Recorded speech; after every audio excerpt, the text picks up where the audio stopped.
maximum at x equals 10/3.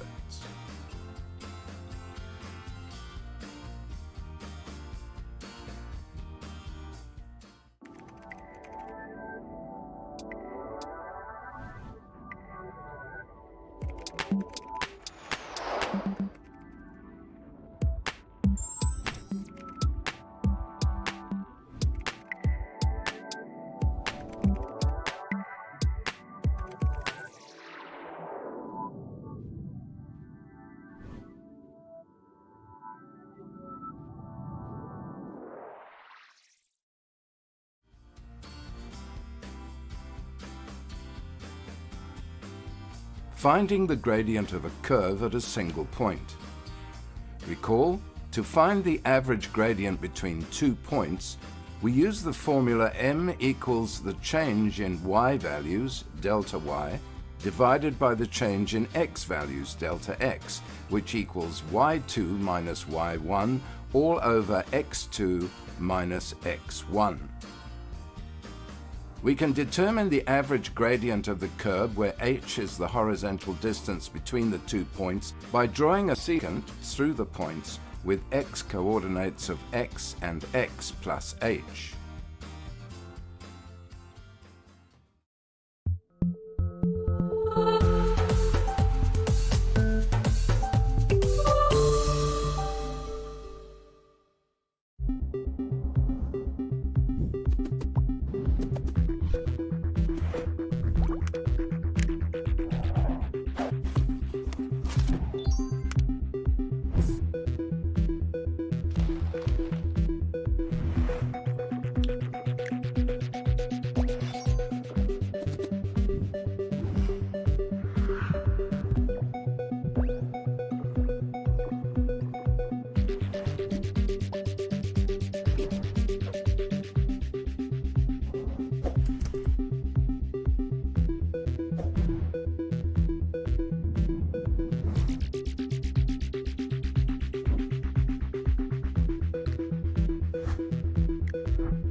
A very warm welcome to all of you Tenfolders. Welcome to another exciting edition of Tenfold Live. My name is Sibu Siso, and as always, I'm coming to you very excited to deliver a very exciting edition of a show that is proudly brought to you by Liberty. A very special shout out always goes out to Liberty for affording us this opportunity to share all this awesome content where we're going to be looking at the revision of Mathematics Paper 1. Remember, guys, if you're still looking for resources that will help you build yourself up, go to your app store, like we always say, and download our Tenfold education app. It's an awesome app packed with a lot of very useful resources. It will help you stream this show live.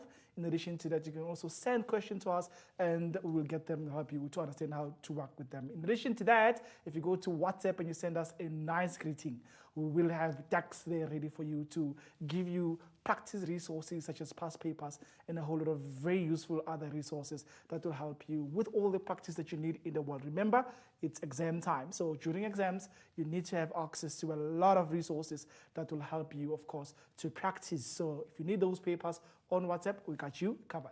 Maybe you're going through all the concepts that we are interested in and you want to see how to handle them and how to tackle them. You want to see them in a form of video, just go to YouTube. When you get there, look for our Mindset Learn channel. That channel is packed also with a lot of very awesome videos based on all the math concepts that you could be interested in. Remember, it's exams time, so we want to revise. So we are interested in getting all the questions that trouble you, wherever you may be, anything that you've been trying to work on, from all the concepts that are in paper 1 to all the concepts that are in paper 2, we're here for you. We're here to help you understand how to handle all those concepts. On this show, we are specifically focusing on the revision of Mathematics Paper 1. We'll cover all the concepts from sequence and series to functions and inverses. We're going to go to financial mathematics, there's differential calculus, and in addition, we're also covering probability and counting principles. So you don't want to miss any of that. So do make sure you also go to your socials. Let your friends know that we are up and running, and if they're not watching, they are losing an opportunity to see how to handle everything that is in Mathematics Paper 1. Without any waste of time, I'm going to go to our first question. Remember, guys, you can send those questions to us either by using our app. In addition, you can also use our Facebook page. If you go to Facebook, you find our page there. We are there as well. We'll actually like to receive those questions. So send them through. Send them through. We want to see them. And if you have sent a question, you don't know which one to be covering, so you might want to stick around to see if your question is the one that we're answering. Without any further waste of time, let's jump right into our first one and see what is going on there. All right. So this is a question that was sent to us by Khangi Mpatlele. Thank you so much for sending it. It actually looks like it's a question that is based on sequences and series. Remember, when you're doing sequences and series, just a quick recap, there are 3 types of sequences or patterns, basically. If I may just patterns, there are 3 types of patterns that you may need to worry about. There's an arithmetic pattern. Okay, an arithmetic pattern. There's a geometric pattern.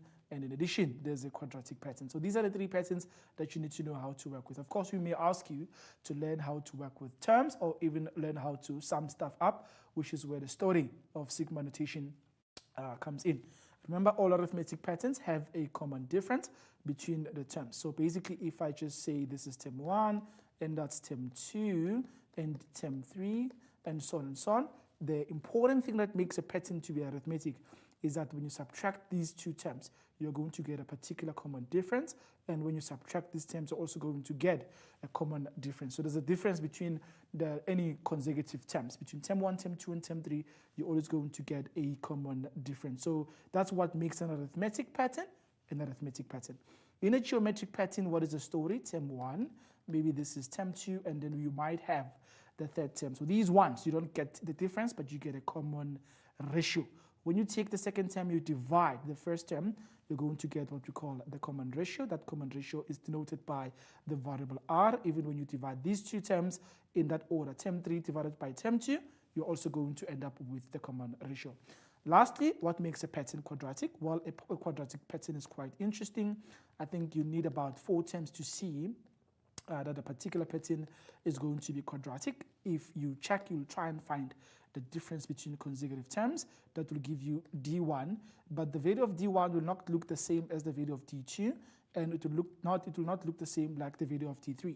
But what stands out with this pattern is when you try and find the common difference between consecutive terms of the first difference, or the difference between consecutive terms of the first difference, you start ending up with some number D, which happens to look the same. So this one has a common difference when you're trying to find the difference the second time, and we call that the second common difference. So this is basically what is unique between all those terms. You obviously need to know how to work with the common term for this one, the general term, and the sum formula for the arithmetic pattern.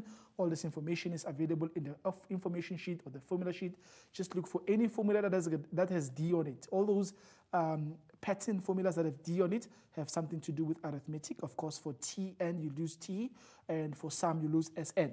Similarly, the geometric pattern or the exponential pattern, that one will have R. All formulas that have R on them are related to geometric patterns. And the quadratic pattern, unfortunately, we don't give you the formula for that. So you need to remember that if you're looking for the second common difference, and you equate it to 2a, you'll be able to work out the value of the a. And then if you take 3a plus b, you equate it to this number that you have here. Let me just highlight them. You're working with this number here, and you're working with this number here, and you're working with the first term. And of course, for the first term, what we simply do, we always take a plus b plus c, and you equate that to the first term. You'll be able to get what the value of c is going to be. So this is information that is not new. We all know how to work with those. So any formula that has got D on it has to do with arithmetic pattern. All those with R have to do with the geometric pattern, and a quadratic pattern will obviously follow this format, and the general formula is the same as that of a quadratic equation. Okay, so you have to check what the examiner is talking about in your question and be able to approach the questions from that perspective.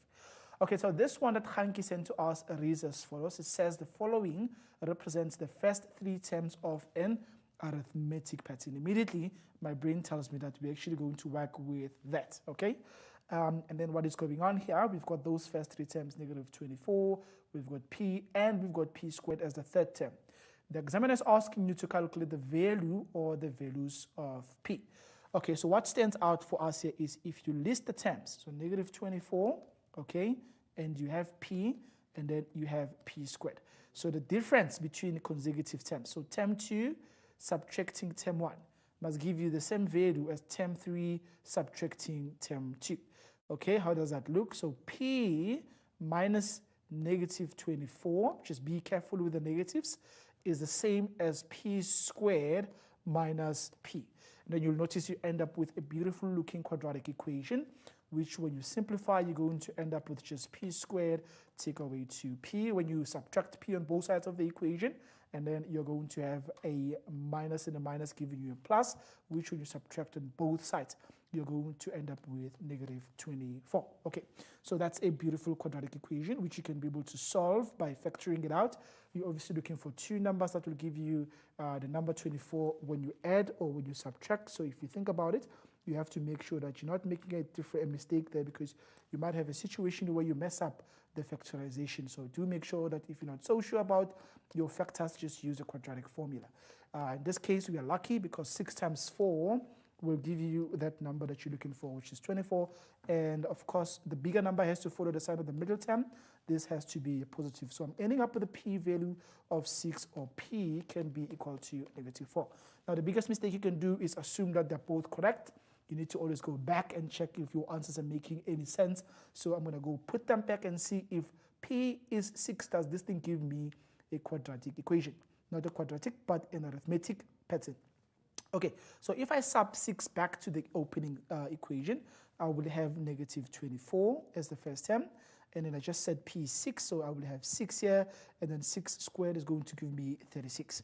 Okay, and if p is negative 4, when you substitute it back to the opening equation, series, the sequence that is opening, if you take negative 4 back there, you will have negative 24 as a first term. The second term is p, which is negative 4. I'll have negative 4. And when you square negative 4, you're going to end up with the number 16. So we want to test and see, do these numbers satisfy an arithmetic pattern? How do we check that? We just check, do they have the common difference? And think about it. The difference between 6 and negative 24 is going to be 30. If you take 6, you subtract a negative number, it is equivalent to 18, and it's going to give you 30. Similarly, 36 subtract 6 will also give you a number 30. So yes, that's good news. It does indeed satisfy an arithmetic pattern. So this 6 satisfies what we're looking for. Let's test this one of -4. If you take -4, you subtract -24, it's going to give you +20. If you take 16 and you subtract negative number, it's going to be as good as adding a 4, which is also going to give you 20. So yes, even this one does satisfy what you're looking for. So always make sure that you test if your answers do satisfy the original given sequence to see if it doesn't indeed amount to an arithmetic pattern. Beautiful stuff. Okay, second question, 2.3 says consider the geometric series 3m m squared over 3 and m cubed over 9. How do we know it is a series? We've got a series of terms that are being added with each other. So we're adding a series of terms, okay? So what are we looking for in 2.3.1? They say for which values of m will the series converge? So what is the key word here? The key word is the word converge, okay? So when does a series converge? You guys need to know that a series will converge if its common ratio lies between -1 and 1. Now remember, if this is your number line and you've got 0 here all the time in all our number lines, okay? This may be -1 and this may be +1. Of course, your number line can go to 2, it can go to -2 as well. That is basically what you may end up with, okay? Now, what I want you to have in mind is we just want to know when will we have a series that converges. Your series will always converge if your common ratio is any number between these two numbers, which means you need to have an R that is 0 point something or negative 0 point something. It needs to lie between those two numbers. If your R is off that scale, we are going to have a series that is not converging. So this is basically the scale for convergence. If it's beyond, it will diverge. If you get an R value less than that, it's also going to diverge. So where do you see this? Always check the formula for sum to infinity. The formula for sum to infinity says the sum to infinity is A over 1 minus R. And that can only be found if your R is a number between 1 and -1. So that little part there is the one that you always look for the series to converge. So which values of m will this series converge? It will converge if the ratio is a number between -1 and 1. Now what is my R value? R is term 2 divided by term 1 or term 3 divided by term 2. I see I'm ending up with m divided by 3 as my common ratio. That m over 3 must be a number that lies between -1 and 1. Undo division by multiplying all the terms. You multiply all of them by 3. You are all going to end up with a 3 here, and then you're going to have an m here, and then you're going to have a +3 here. Because when you multiply everything by 3, it's going to undo the division by 3, which gives you that m can be any number between -3 and 3. Don't confuse the value of m with the value of R between the scale, because the scale you're looking at, this scale, is the scale of the common ratio. It can be anything between -1 and 1. You will get a series that converges. So that will happen if our m is a number between -3 and +3. All right, the last question here. It says it is given that m3 plus m squared over 3 plus m cubed over 9 plus ... gives you a sum of 27 over 7. Now, what does this part of dots actually imply? That implies that this series goes to infinity. So it's an infinite number of terms that you have here. So we want you to calculate the value of m if this is the case. So what is going on here is we are given that when you add 3 and m squared over 3 and m cubed over 9, you're going to end up with a sum of 27 over 7. So that is your sum to infinity. So a lot of people always ask, how do I know which formula to use? Well, if you are in touch with what's going on, you should see that we're adding infinite number of terms. These dots imply that this goes on forever and ever until the second coming of Jesus. Okay, so what are we looking for? We're going to, first of all, put the formula for sum to infinity, which is found by a over 1 minus r. Remember that only happens if r is between -1 and 1. So let's substitute what we know. We know the sum is 27 on 7. We are looking for the first term. That first term is 3, and 1 is the number, minus your m, according to what we're looking at here, not m but r, and your r is the ratio between term 2 and term 1. we found it as m divided by 3. So that is what your r is. Okay, so from here, you just have to try and work out what the sum is going to be. What is the sum going to be? Well, it is going to be 27 over 7, and then we want to know, when does this happen? This happens if m is a particular number. So let's try and see how we're going to work our way around this. I'm going to cross multiply the 27 in the denominator, which means I'm going to multiply 27 and the stuff happening at the bottom there. It's going to basically look as follows. It's going to be 27 into 1 minus m over 3, okay? Don't mess up. The order of the division is always term 2 divided by term 1. That is why it's m over 3. Okay, equals 2. Then we're going to have to do the other multiplication this way. It's cross multiplication. 7 multiplied by 3, 7, 14, 21. We're ending up with the number 21. All right, so after this, we're just going to obviously try and figure out what the product of this is going to be. That's going to be 27. Not a train smash here. And then this one multiplied by that one over there gives you the number m over 3 multiplied by 27. It is as good as taking 27 and dividing it by 3. The answer should be a 9, so we're obviously going to end up with 9m is equals to 21. So negative 9m comes out as negative something, and that something is a beautiful number, which is what you get when you subtract 27 from 21. Then I'm ending up with the number negative 6. Divide both sides by negative 9, and then I'm going to end up with the number 3 divided by, actually it's 6. So 6 is 3 times 2 divided by 9, which is 3 times 3. So I think the m value is going to just end up being 2 over 3, because yes, 3 goes twice into 6, and it goes 3 times into the number 9. Okay, so that's what you end up with as the value of m. If we ever ask you to work with sum to infinity, please don't make a mistake. Always make sure that what you're working with is exactly what we are asking you to work with. And how do you know that? Check keywords in your question. If you're talking sum to infinity, do the right thing and try and find what the answer is going to be when you try and solve a problem that has got sum to infinity. So that's actually where our first question is going to lead us. We're coming back with how to approach functions and inverses, quadratic functions, the parabola, and how to draw a graph that doesn't have any values given when you're dealing with variables. You guys send us awesome questions. Don't go anywhere. We'll be right back.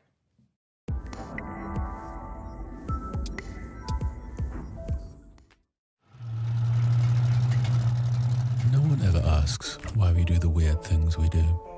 Like, why once is never enough? Or doing 2 trips is just one too many? Why do we, before we use these, or say 5 when we mean 20?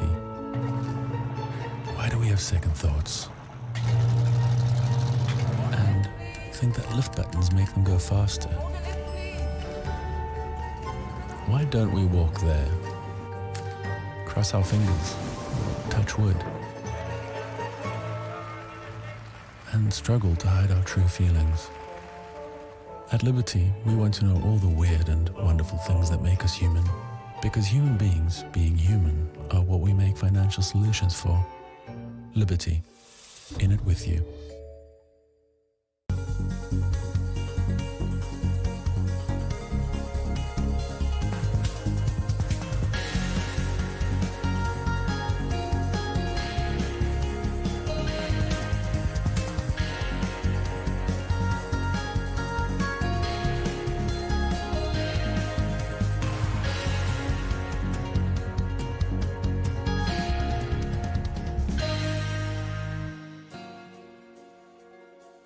Did you know that Dachshunds, or sausage dogs, were originally bred to hunt badgers and other burrow-dwelling animals?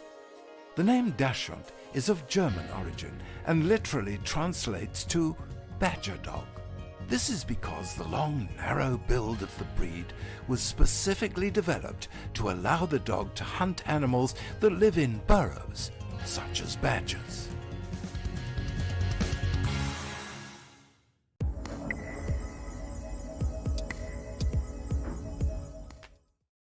Welcome back, Tenfolders, to a show that is proudly brought to you with lots of love by Liberty. A very special shout out always goes out to Liberty for affording us this opportunity to share all this awesome content that we're sharing with you as we are revising Mathematics Paper 1. Remember, like we always say, if you haven't done so, there's a lot of very useful videos and lessons on the Tenfold Education app that will help you build yourself up with all the basics that you could be interested on. Remember, guys, like we always say, if you also want past papers or maybe more resources, there's Dex with a wealth of resources on WhatsApp. Go there on the number that is currently on the screen and send us just a greeting. There will be a very long list of very useful options you can select and then get access to all those past papers. In addition to that, there's also videos that we have for you on YouTube. Go to the Mindset Learn channel and download those videos, share them, like them, and also inform all your friends to know that we have them. They can go and watch them on YouTube. They're very useful. I promise you, you will never regret going there. Remember, like I always say, the earliest bait might catch the fattest worm, but the second mouse gets the cheese. So if you are one person who's just beginning with your revision now, just watch Tenfold Live. Watch all of our shows. I promise you, you're going to benefit something all the time. If you have questions, send them through to us. We'll be more than glad to take them. Like this next person who has sent us the question. Without any waste of time, let's jump into this question that is based on functions and inverses. All right. So this one comes from Kilito Zita. I think this is Gileto. I don't know why it's separated. Maybe you guys you like writing funny names on Facebook. You write your names in a very funny way. So this is Gileto Zita. So Gileto, I hope you're watching. It's a very nice question involved. It's got a very interesting list of exciting questions that are always challenging, and we hope you guys are going to see how to work with them. 5.1 is the following. It reads as follows. It says, given f of x is 1 over x plus 2 plus 3, determine the equations of the asymptotes of f. Remember, the asymptotes of this equation are very interesting. They're always going to be this number that you have here for the x asymptote and the number that you have there for the y asymptote. Please don't write them as p equals to -2 and q equals to 3. We know this comes from y is a over x minus p plus q, and we know it's always going to be the number p and the number q. If you write it in this form, I promise you we're going to mark you wrong. That's not what we want. Secondly, please don't write them in this way. Don't write -2 is to 3. This is a point where those two lines are going to meet. They are equations, grade 12s, of asymptotes. So if you also write them in that form, I promise you we are going to mark you wrong. So that is not what we want you to do. What do we want you to do? We want you to write them as equations. One is x equals -2. The other is y equals to 3. Now that you're looking at over there is what we want you to do. So please do make sure you don't mess up these 3 marks. Okay, follow-up question.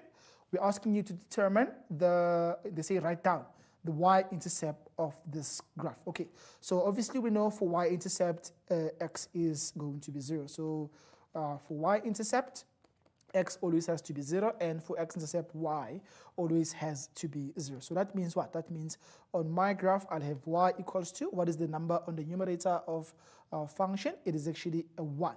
So I'm sitting with 1 over, my x changes to a 0, plus 2 plus 3.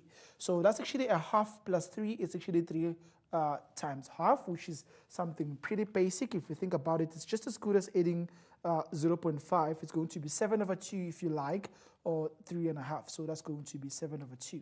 Now, if you leave it like the way I just have it on my screen now, that will be incorrect. Y equals to 7 over 2 is not a point. It's the equation of a straight line. It's going to be a horizontal straight line. We don't want that. We want you to write it in point form and say, therefore, the y-intercept is a point where x is 0 and y is 7 over 2. Beautiful stuff. That is 3.5, okay? Very important. That will be the equation of, not the equation, but the point where our graph cuts the y-axis. The next one says you need to calculate the x-intercept of this graph, okay? Once more, like I said, for x-intercepts, what must happen? Y is going to definitely be a 0. Now, this is where your algebra plays a big role. So how does that look? That means I'm going to have 0 as the y value. I'm going to need to have my x back added to a 2, and this has to be added with a 3 as well. Subtract 3 on both sides of the equation, you get -3 is 1 on x plus 2. Cross multiply this, you're going to have -3x minus 6 equals to a 1. That's what happens when you apply basic cross multiplication, this and that, and the other one with the other one. What do you end up with? You end up with just negative 3x equals to a 7 when you add 6 on both sides of the equation to try and get rid of that minus 6. So eventually you end up with the number x equals to negative 7 over 3. Like I said, the x-intercept has to be written as a point, just like the y-intercept. So you need to have negative 7 over 3 is to 0. Okay, so that will be the x-intercepts, the coordinates. Get used to writing this as a point in coordinate form. It obviously is 1 over x plus 2 plus 3. You have to always make sure that you're not making mistakes in terms of how you're copying your equation. So far, everything is going pretty well for us. We just subtracted 3 on both sides of the equation, cross-multiplied negative 3x, and you get negative 6. We add 6 on both sides. That's how you get a 7. And you divide both sides by negative 3. You end up with negative 7 over 3. Okay, this follow-up question says, please sketch this. They say sketch the graph of f. Clearly label all intercepts with the axis and any asymptotes. Obviously, I have 2 of them. So we're going to have to draw that. How does this look? It's a very beautiful graph. So allow me to have a freehand drawing of this. That's going to be y-axis, and this is going to be your x-axis. We need the asymptotes. Let's have the asymptotes in green. One asymptote, we know it's going to be at x equals to negative 2. We have them from the opening statement. The other x asymptote, the first asymptote is x is minus 2, and the y asymptote is at y equals to 3. So we need those 2. So let's get x is negative 2. It's going to be somewhere here. That's where my first asymptote is going to be. Are you happy with that? I think you are. The y asymptote is going to be at 3. So there's the other asymptote at 3. We're all okay with what's going on here.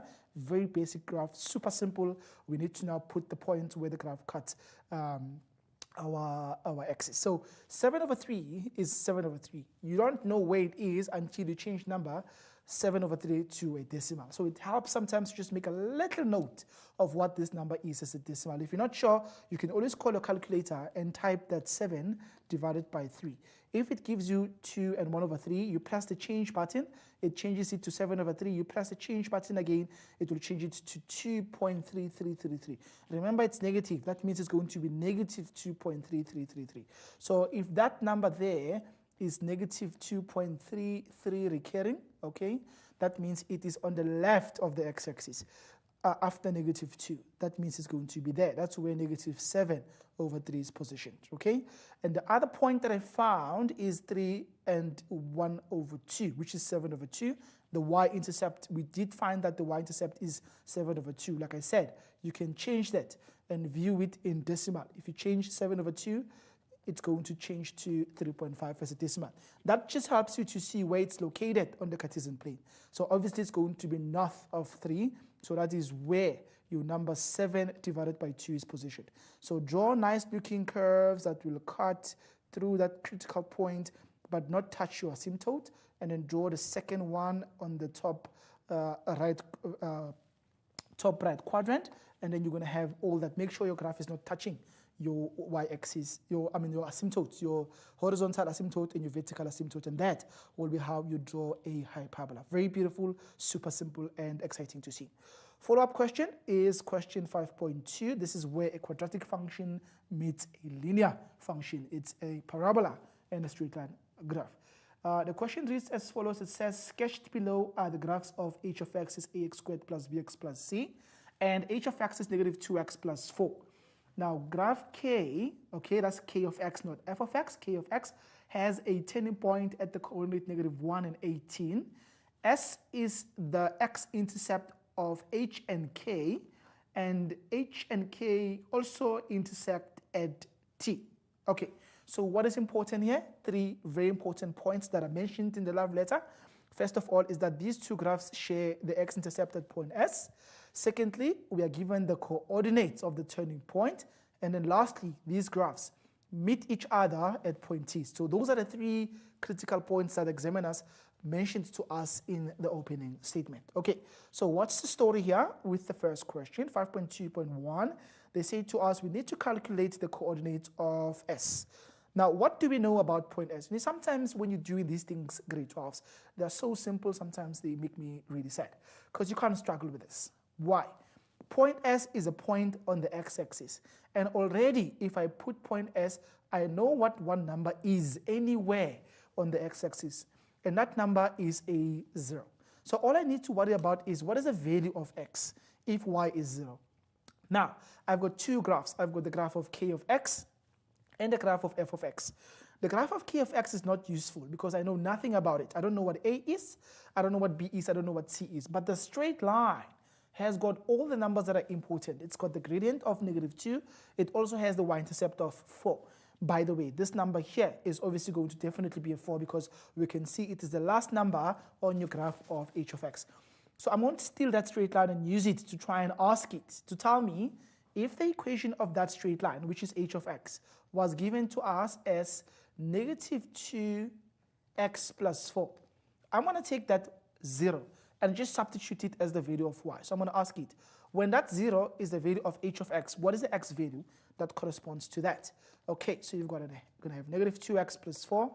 You add 2x on both sides, you get 2x is 4. You divide both sides by 2.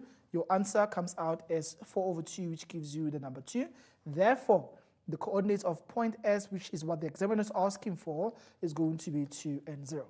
Very important and super simple.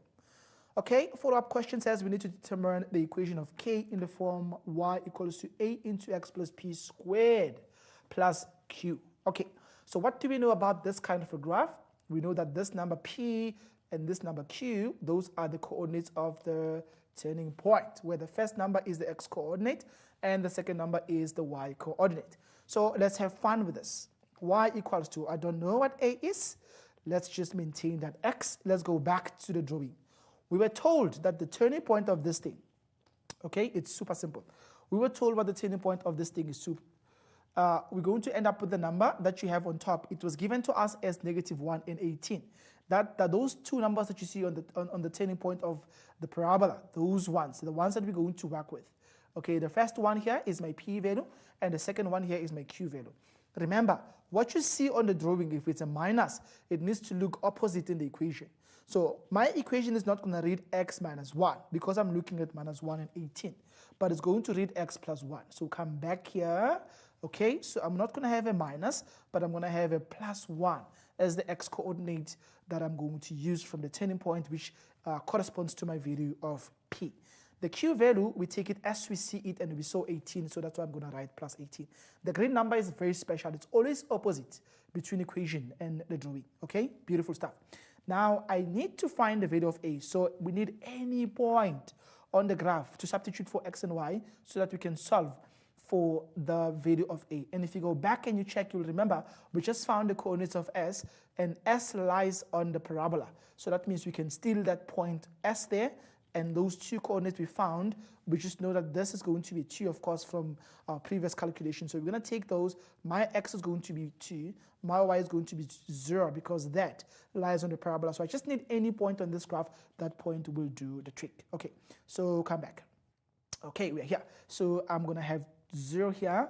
I don't know what a is, but I know this is 2. We have a 1, and that gives us 18. Okay. If I subtract both sides 18, I'm going to have -18. 2 and 1 gives you 3. You square that, you're going to get a 9. So we're going to have 9a. Divide both sides by 9, a comes out as -2. Therefore, the equation of the next graph, k of x in the form y equals to, that's going to be y equals to -2 into x add 1 squared plus 18. And that is the equation of the quadratic function. Okay, follow-up question says to us here, if k of x is -2x squared minus 4x plus 16, find the coordinates of t. What's going on at t? We know that we've got a parabola, and we know we've got a straight line. T is where the graphs intersect each other according to this drawing. So according to where the graphs intersect each other, if you are looking for the coordinates of the point of intersection, you have to solve for those graphs simultaneously. So I'm going to basically say, well, at t, what's going on at t? At t, the graphs are equal. How do you show that? You're going to say h of x is equivalent to k of x. They're actually equal to each other. What is h of x? We know it's -2x plus 4. What is k of x? It is equal to negative 2x squared. Thank you, examiner, for being nice. That's going to be minus 4x plus 16. They gave you this equation in a simplified form. If they didn't, you'll have to take the one that you found here and then expand that square bracket, get it to be in a trinomial format, and then after that, it's going to obviously look like this one that they gave to us here, and then try to solve this. It's a simple quadratic equation. Add 2x squared on both sides, you're going to have 2x squared on the left-hand side. Add 4x on both sides, you're going to have 2x here. Subtract 16 on both sides, you're going to have negative 12, equals to what you're looking at right now. Okay, so 2 is a common factor. All these terms have a 2 on them. I can divide by 2. I'm going to get x squared. I'm going to get x. I'm going to get 6 here. I'm going to get 0. Okay, so that's pretty cool. We can factorize this stuff. What do you end up with here? You're going to have x add 3, x take away 2. And I'm very happy to see that minus 2 because x is equal to negative 3 is an x value where these graphs are equal. And also x equals to 2 is another x value where these graphs are equal. And this friend here is a nice friend of ours. We met this friend of ours when we were looking for the coordinates of S, because at S where the graphs also intersect, remember S was also a point where the graphs meet, and at that point S, we know that our X coordinate was a 2 and Y is 0. So this is confirmation that we're doing a good job. So we just want to find the coordinates of T now. We know the X value is negative 3. So if you want the corresponding Y value, still that negative 3, substitute it into any of your graphs. So I think the straight line will do a good job. So why? Why? Because it's actually very simple. It's just 2x plus 4. So negative 2 times negative 3, add 4, the product of, I think I left a 2 here. Yeah, it's negative 2x plus 4. So that's going to be 2 and 3, which is 6. 6 add 4 is going to give you 10. So the coordinates of T are going to be x is negative 3 and y is positive 10. Okay, awesome question. Very, very basic. So more often than not, we are able to answer these kinds of questions, but we always struggle when we get to these application questions, such as 5.2.4. Now, what are they asking us here? They're asking us to find the values of x where h or k of x is less than h of x. Now, I'm one person who likes grade 12s to convert this to English. I'm going to write that statement in English. We want x, okay, where what happens? Where k, the parabola, okay, is doing what? Is less than, which means in English below, okay, below the line. Where the parabola is below the straight line. Not above, but below the straight line. So let's go back and check where the story is going on. I'm going to go back to the opening statement where we've got the sketch of our graph. And I want you to look at the graph from left to right. Let's look at the graph from left to right. You will see here the parabola is below the line because the line is the graph that is on top.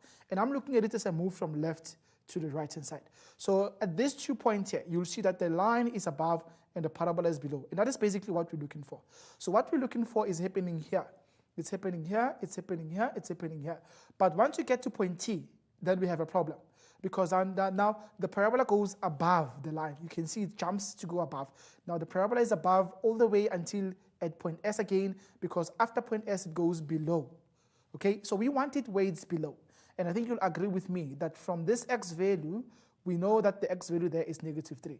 So from negative 3 going back, all these x values on the left of negative 3, the parabola is below the line, and that's what we are interested in. And similarly, after the 2, you'll see the parabola also goes below, and the line maintains its position of being above the parabola. So it's all x values before negative 3 and all x values after 2. What we're looking for is actually happening. So come back and let's try and find the solution to that. It's a basic question asking where is the parabola below the line.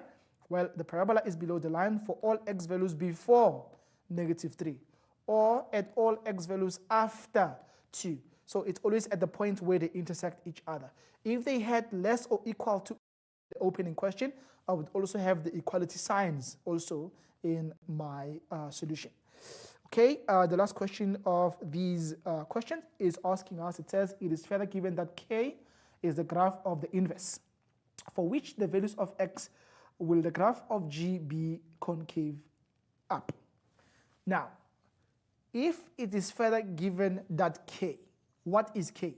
We know K of X is the quadratic one with the equation negative 2x squared I think the examiner cleaned it nicely for us. They gave us negative 2x squared minus 4x plus 16. Let's have that. Negative 2x squared minus 4x plus 16. That is the parabola. Now they say that parabola is basically the derivative of some random graph.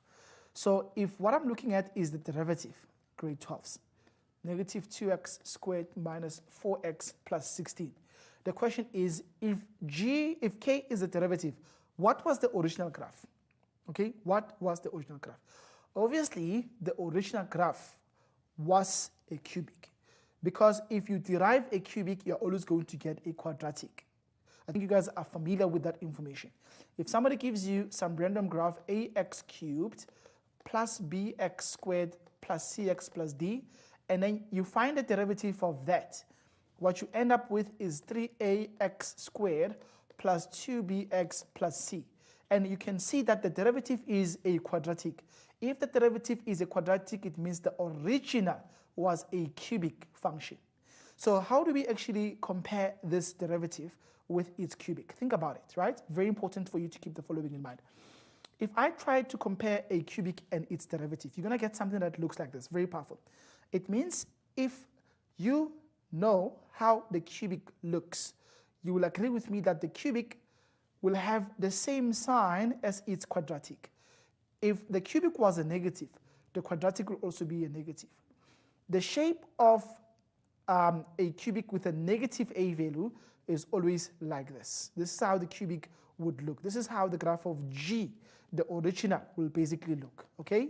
The derivative of which will obviously be this set phase parabola, which we are talking about now. That will be the graph of G prime of x, which is what you get when you derive the cubic graph, okay? Now, the important point is what you will have here, which is what we call the point of inflection. That point of inflection tells you where concavity changes. From here, where the graph is concave up, to here, where the graph is concave down. And now they're asking, for which values of x will the graph G be concave up? So we want this part here, where the graph is concave up. Now you need to know what is the x value here, where the graph changes concavity. And that corresponds to the turning point of what you have here. And how do you find that? You find it by finding the second derivative, which in this case will obviously become 6ax plus 2b. You equate that to 0, and then you just find the values of x. That will give you what the value of x is going to be where the graph changes concavity. All right. So let's see what will happen if I do that. So if I try and take my G prime back, and I try and find what the second derivative is going to be, because I'm looking for the point where it changes concavity, I'll have negative 4x. And then that's going to be minus 4, okay?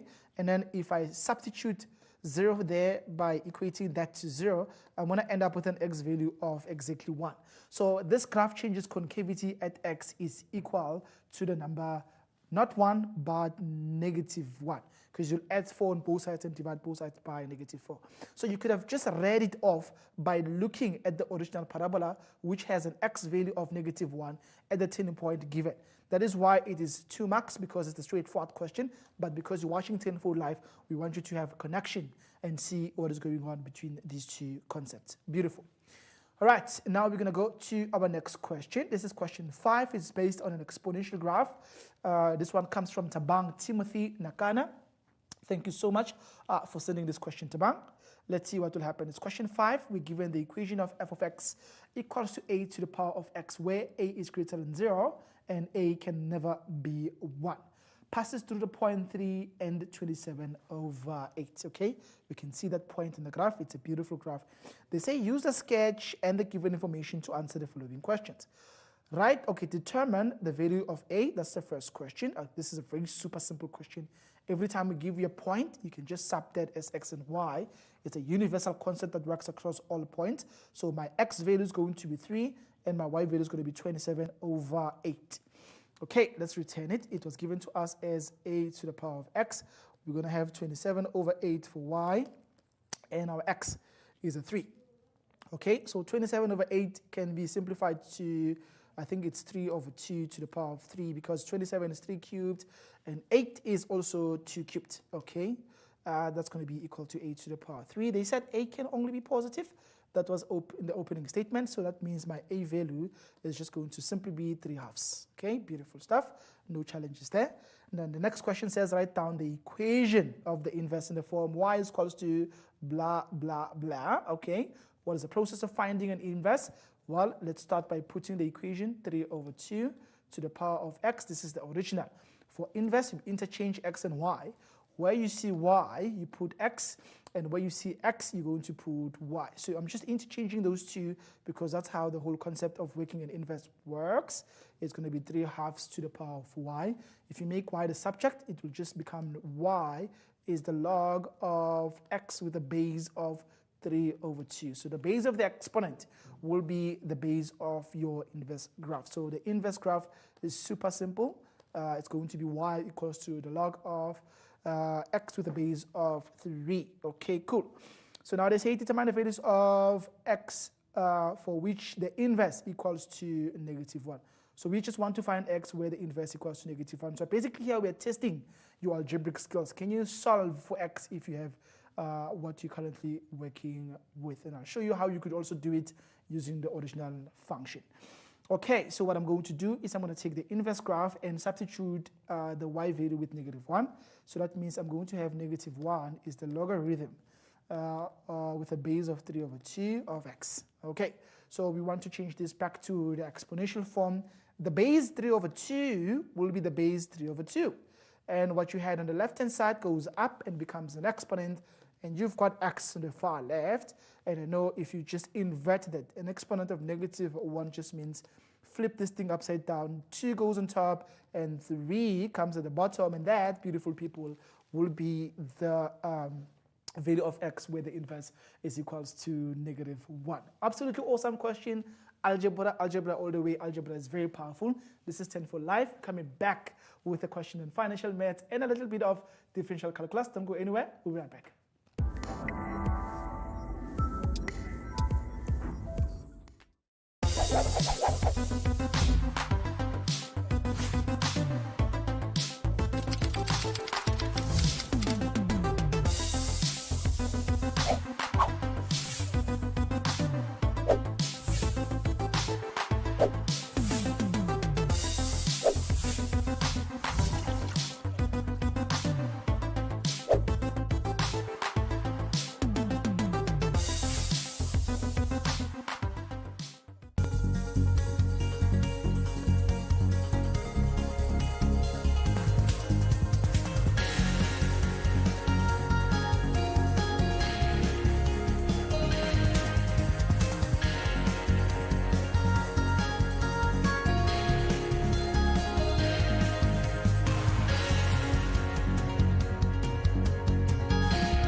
Did you know that the International Space Station is the most expensive structure ever built? The first component of the International Space Station was launched in 1998, and it is currently the largest artificial object in orbit around the Earth. The single most expensive structure ever constructed. Its costs were estimated to have passed a staggering $150 billion.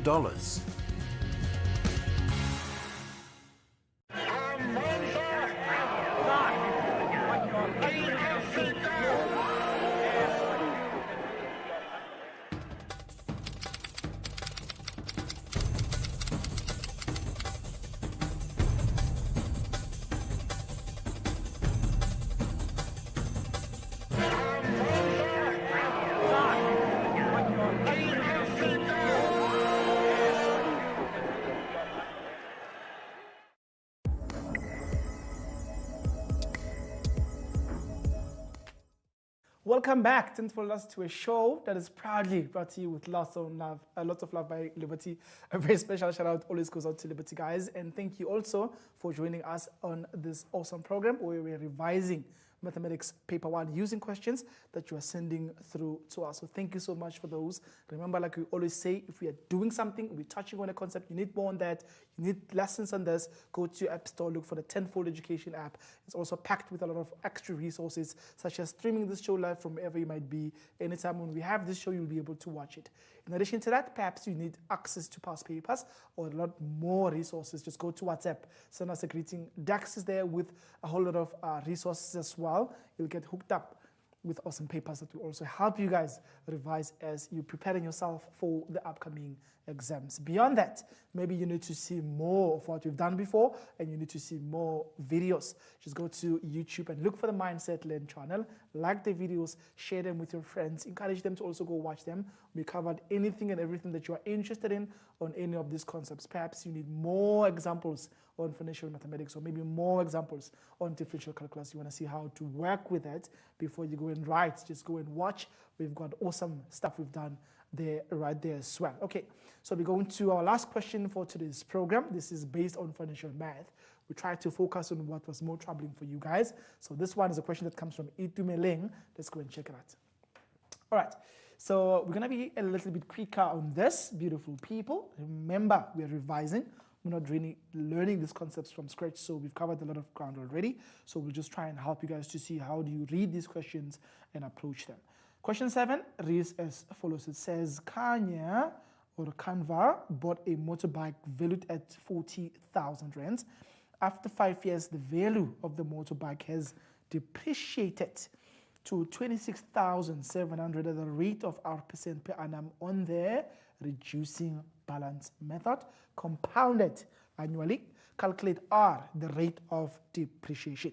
So this is a depreciation question. All depreciation questions are pain questions, as I like to put it. So immediately I go pain, right? So what's going on? So this person bought this motorbike for 40,000. That will be the original price value of this item. So that's 40K, right? After 5 years, that's the number of years, the value of the motorbike has decreased. Okay, it has depreciated to 26,700. That's 26,700 at the rate of R%. We don't know what the interest rate is. That is basically what the examiner is looking for. Now, the most important part here is they are saying it depreciates on a reducing balance method. That means it's compound depreciation. Okay, so the formula for compound depreciation is 1 minus the interest to the power of n. We are looking for the rate, which is basically what we will get once we have our I value. Okay, so I'm going to make I the subject of the formula. I like to do that before substitution, but then different people have different ideas. It's up to you how you want to approach it. I'm going to divide both sides by p. I'll get a over p is just 1 take away I to the power of n. What am I after? I want this lovely little gentleman here to be the subject of the formula. Remember, you can only remove them one thing at a time. Who's the next victim? The next victim will be the root. So the n, the exponent n, introduce the root that matches the exponent on both sides of the equation. That will help you eliminate the exponent n. Now on the far left, I've got the nth root of a on p, and that is equivalent to y take away I. I'll do something that I call sim swap. I just swap them. What is that? Just take I to the left or add I on both sides. It will be positive. Keep your 1, and take the root to the right hand side or subtract the root on both sides. You're going to have negative nth root of a over p. I'm going to write it with numbers already. What is my root value? Is 5, because we're trying to undo exponent 5. And then our a value is 26,700. And obviously we are looking for the p value, which was given to us as 40,000 rands.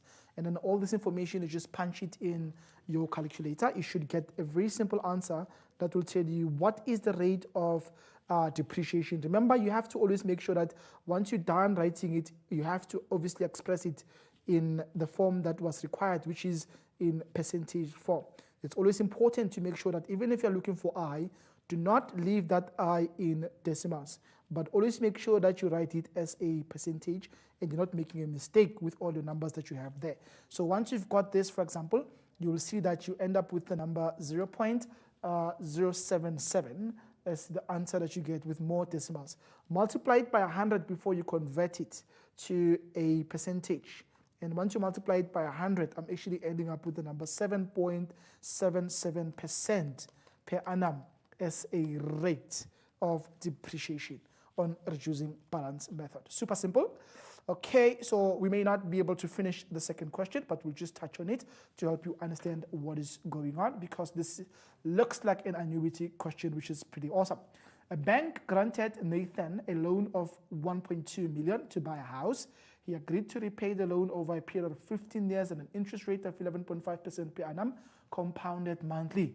He made his first payment at the end of the first month after the loan was granted. So those are good news. After the first month, there's no funny business going on. It's a normal formula. Nothing is going to happen. Calculate Nathan's monthly installment. So the formula is going to be P equals to X into 1, take away 1 plus I to the power of negative n, where everything is divided by I. I'm one person, like I said, who likes making the X the subject to the formula. So if my little guy here must be the subject, I'm going to cross multiply the I and divide by the square bracket. I'll end up with just X being pi, or P times I, divided by 1, take away 1 plus I to the power of negative n. Just be careful, make sure your exponent of n is a negative, and everything else works out pretty well. Your P value is 1,200,000. We're multiplying that with the interest, which was 11.5. That's 0.115. But examiners mentioned that this is compounded monthly. So we have to divide by 12 to try and make sure it matches the story that was mentioned here. Okay, the next one is 1 minus. We've got 1 plus again. That's 0.115 on the denominator. We have to divide it by the number 12. And we need to raise this to the exponent of 15 years. But it's going to be negative 15 years. However, like I said, compounded monthly, we need to multiply that by 12. So how much is Nathan supposed to pay on monthly basis? So once you've got that information, you just have to put it in your calculator. Like we always mention in grade 12, do make sure that you don't mess up the order of your substitution. Make sure that you're maintaining correct decimals, and make sure that you're dividing by 12 for your I. We normally mark I and give it a mark if you converted correctly. We also mark your n value if it's correct, and your substitution also needs to match your compounding period. If it's compounded monthly, it's over 12. If it's quarterly, it was going to be over 4. So do make sure that you don't mess up that, and particularly the sign on your n, it's always negative because it's the present value formula. So you'll end up with an answer here of 14,000. Which is the final answer that you're getting from this particular question. It's going to be 14,018 rands and 28 cents. Okay, so very powerful, right? So what I want you to know now is when you get a question like this, which we're not going to be able to finish off because of time, what I'm going to just share with you is the following. You'll notice that we are told that due to unseen circumstances, Nathan was unable to pay the 76th, 7th, and 8th, and 9th, and the 80th installments. So there's 4 payments that he didn't pay. So what you will need to do is from T0, you'll have to work out at T75 what is the outstanding balance. And you always use the present value formula to try and work out the outstanding balance, and that will tell you how much more he still has that he needs to pay as the outstanding balance.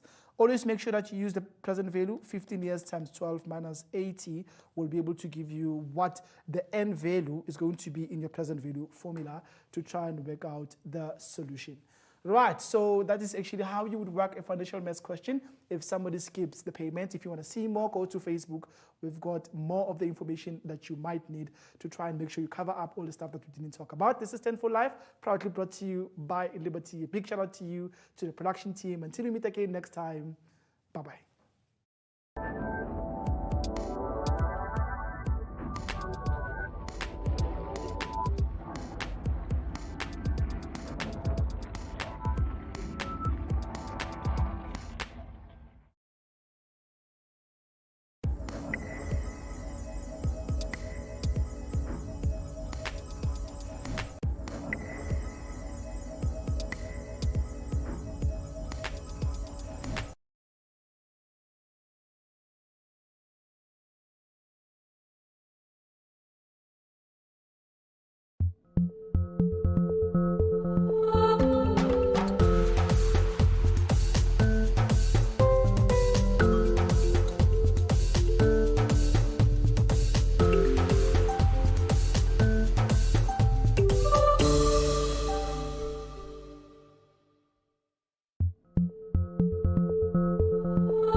what's up, peeps? Welcome to Moby School. We are here to make sure that you, yes, you get all the marks that you deserve on the go.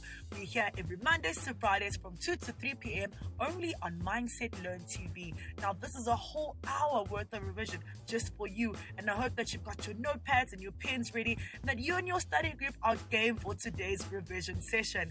Now, my name is Joe, and just like you, I am also in Matric, and I'm here for a whole hour to make sure that I ace my final exams, and I hope that you will be doing the exact same thing. Now, do remember that we love hearing from you guys, so log on to our Facebook page, which is www.facebook.com/MobySchoolSA. Drop us your comments, like our page, share the page, and even spread the Moby School family even bigger. Now, isn't that cool? Yep. Yes, it is. Now, do remember that you can catch us here for a whole hour of revision session where all of our awesome teachers come right here to help you guys revise. So on that note of the first revision session, let's head straight to our teacher. We're still in that inner place inside Macbeth's castle. And so we're looking at the murder causes the horror. Because he's so horrified, he can't think clearly. And he's just standing there. As a result, Lady Macbeth has to take control. And we're going to start with Lady Macbeth. She has given Duncan's guards something to drink to make them pass out. But what's interesting is that she herself has drunk this in order to give herself fire. So the woman that appeared to be ruthless, absolutely determined to kill Duncan, unfeeling, cruel, ruthless, actually isn't. She is the woman we saw in Soliloquy, the woman with guilt and compassion and pity, and she's had to drink to try to steady her nerves to get herself through this evening. And then she hears an owl, and you can imagine the owl sort of goes, ooh, and she jumps, and she says to herself, peace, calm down, it's just the owl. So once again, her nerves are stretched to breaking point. And then we have this. She said, leave all the rest to me, which implied that she was going to kill Duncan.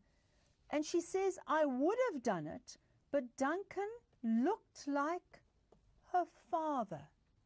Now, whether that was physically or suddenly she was reminded of her father, I don't know. But the point is, she's reminded of a very special relationship between a father and a daughter. And all her pity, all her compassion just floods her, and she can't raise a dagger to him. However, she has to kind of get herself under control because Macbeth is in such a terrible state. And this is an indication of the state that he's in. He wanted to say amen. He tried to say amen and he couldn't. So he has separated himself from God, and he is appalled by this. Then we have that image of the power of the ocean. It's a huge ocean. Can it wash Duncan's blood off his hand? And he says no. If he dipped his hand into the seas, he would turn the seas red. This means the same thing. So the green one, the green sea, is going to go red, or the green will go all red, one red. It's just going to go red. So his horror, his guilt, he's got blood on his hands, and he's never going to get that blood off. Not even the oceans of the world can get that blood off his hand. Then he has this.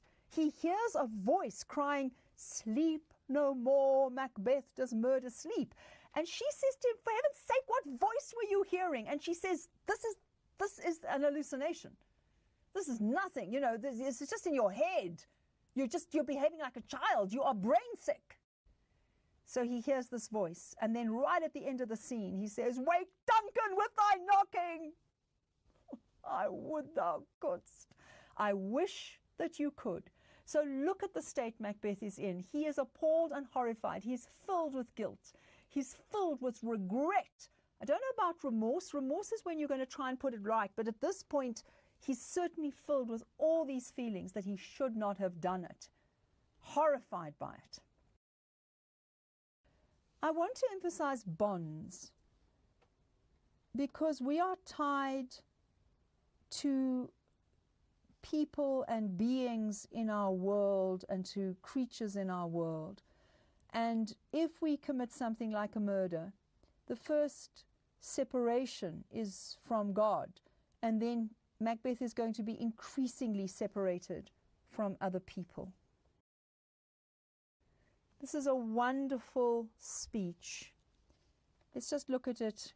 You need to look at it in more detail, but sleep is personified as being innocent, doing no harm. Sleep is seen here as a person that's knitting. The sleeve has